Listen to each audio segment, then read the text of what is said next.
Welcome. So today's mission is incredibly practical. If you've ever tried to organize a weekend meetup with friends in German, you know it's not just about knowing the words for coffee or park. It requires a specific set of grammar tools to actually sound natural. By the end of this explainer, you'll have exactly the vocabulary and sentence structures you need to confidently ask where would we like to meet and actually lock down those weekend plans. Here's our roadmap for this explainer.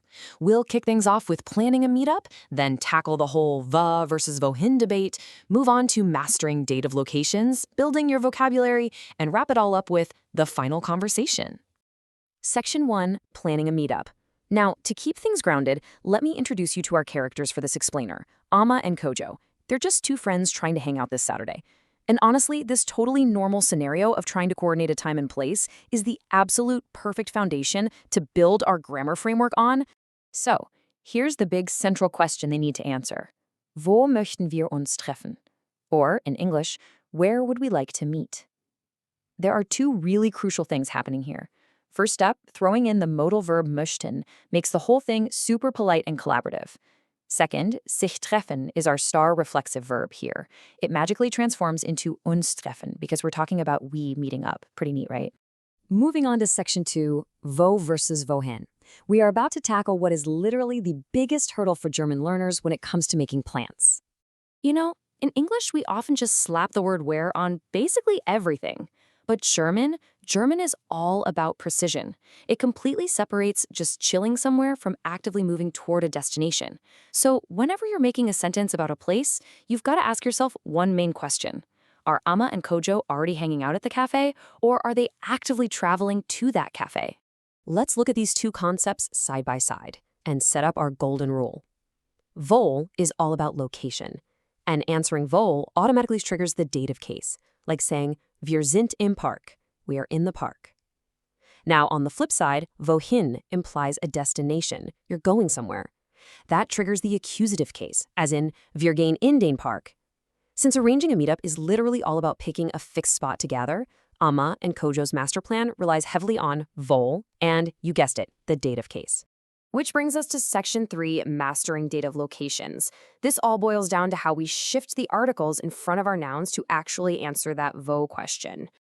Okay, let's break down these essential article shifts. Notice the pattern here? It's kind of like a cheat code. Both masculine nouns with der and neuter nouns with das shift to dem in the dative case. They just share it. Feminine nouns, originally die, completely flip to der, and for plurals, die becomes den. Honestly, just remembering that masculine and neuter share that dem form is going to save you so much guesswork later. Now, here's a pro tip. Native speakers almost never use those full separated forms when they're just casually chatting. They use contractions. Doing this will instantly make you sound way more fluent. It's like linguistic superglue. The preposition in and the article dem just merge together into im, giving us im Café. An and dem smash together to become am, like am Bahnhof. And bei dem shrinks right down to beim, as in beim Restaurant. All right, section 4, building your vocabulary. Grammar is the skeleton, right? But we really need the flesh and blood to actually make these plans. Things like places, activities, weather, and transport.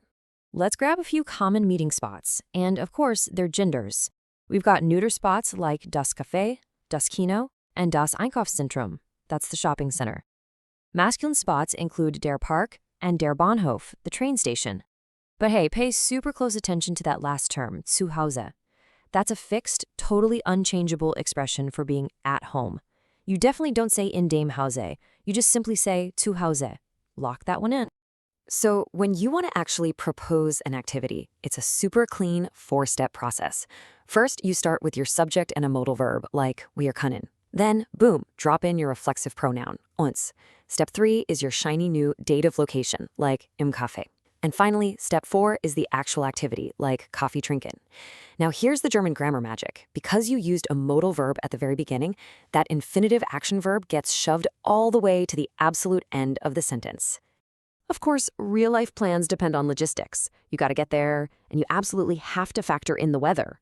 When you're talking about transport, like taking the bus, or the weather, like if it's pouring rain, you need specific prepositions. And here's the kicker. The prepositions mit, meaning with or by, and bei, used for weather conditions, Always, and I mean literally without exception, force the dative case. So der Bus turns into mit dem Bus, and rain gives us bei Regen.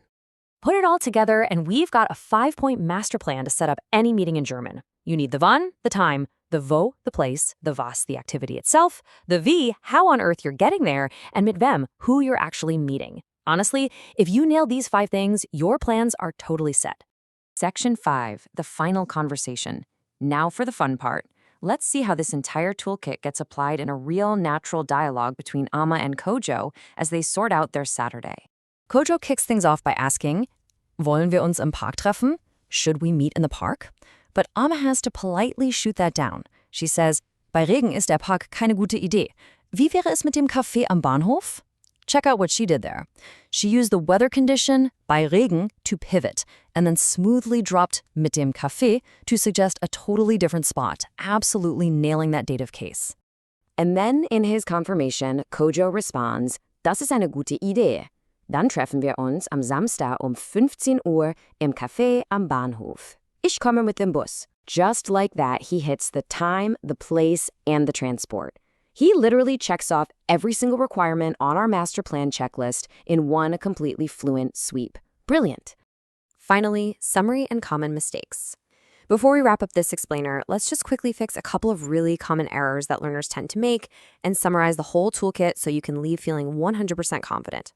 Look, it is so tempting to just translate directly from English and say mit der Bus or mit Fuß. We've all been there, but remember our golden rule. Mit is strictly dative, no exceptions, so it absolutely has to be mit dem Bus. And what about walking? Actually, scratch that. Walking is just its own fixed phrase, zu Fuß. All right, to condense this entire explainer into one ultimate cheat sheet, location answers the question wo and uses the dative case. Direction answers wohin and takes the accusative. Transport answers wie, using mit plus the dative. And time answers wann, using am or It's like a giant grammar puzzle, and you just found the corner pieces. Well, that officially wraps up our explainer on arranging meetings. If you want to keep expanding your German toolkit, definitely visit falowen.app, powered by Learn Language Education Academy. I'm going to leave you with a challenge. Find a German-speaking friend today and ask them, Wo möchten wir uns treffen? Who knows what kind of epic weekend plans you'll end up making? But you know, it kind of begs the question, how much does this incredibly strict grammar of where you are versus where you are going actually shape the way native speakers view the world around them? Think about it.